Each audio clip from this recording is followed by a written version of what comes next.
वा मिस्टर जयराम. हे सगळं तुम्ही कसं काय मॅनेज करता? वा कमाल आहे. अरे हो विसरलोच, हे करण्या व्यतिरिक्त तुमच्याकडे दुसरं काही महत्वाचं नाहीच आहे. नाही काय झालं सर, तुम्ही काय बोलताय? हे असे भोळे चेहरे करता आणि त्या सगळ्या मुली भुलता. लाज कशी वाटत नाही रे तुला? ऑफिस आणि बाहेर आता वेळ कमी पडत होता म्हणून ऑफिसच्या कॉरिडॉर मध्ये चाळे सुरू केलेत तुम्ही. सर ते नाही, काहीही एक्सप्लेनेशन द्यायची गरज नाहीये. सगळं बघितलंय मी. पण मला नेहमी प्रश्न पडतो, नेमकं काय सांगून बोलवतोस रे तू त्या सगळ्या मुलींना? बरं, तुझा नाकर्तेपणा ओळखण्या इतकीही अक्कल नाहीये त्यांच्यापैकी एकीलाही?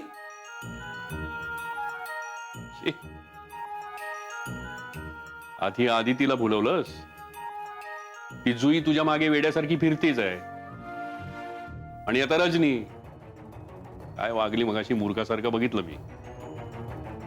आणि काय रे, एरवी एवढं तोंड वर करून बोलत असतोस, पण आदिती माझी बायको आहे हे रजनीला सांगायला जीभ रेटली नाही का तुझी? नाही, कधी ना कधीतरी हे सगळं बाहेर येणारच आहे. मला ना त्या दिवशी तुझा चेहरा बघायचा आहे फक्त.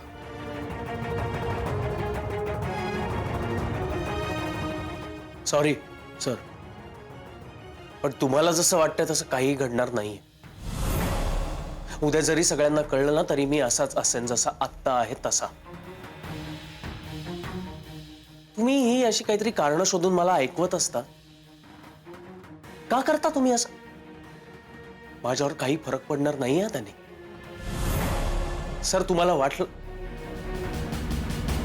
मला हवं तर ना मी हा खेळ एका क्षणात संपवू शकतो. आदितीला जाऊन सांगू शकतो खरं काय ते. पण मी तसं करत नाहीये, कारण आदितीला असं वाटतंय की तुम्ही तिचे वडील बदललेत. खूप मोठ्या गैरसमजात ती. मी तिला सगळं खरं सांगू शकतो, तुमचं हे खरं रूप तिला सांगू शकतो, पण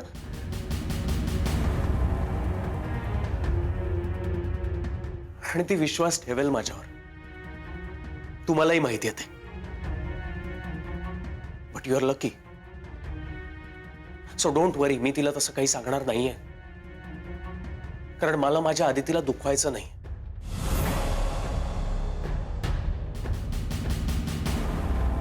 तुम्ही केलं ना केलं तरी मला तिचा विचार करावाच लागेल ना. बायको आहे माझी ती आणि मी प्रेम केलंय तिच्यावर. असो, रजनींनी आधीच डोक्याला वैताग दिला.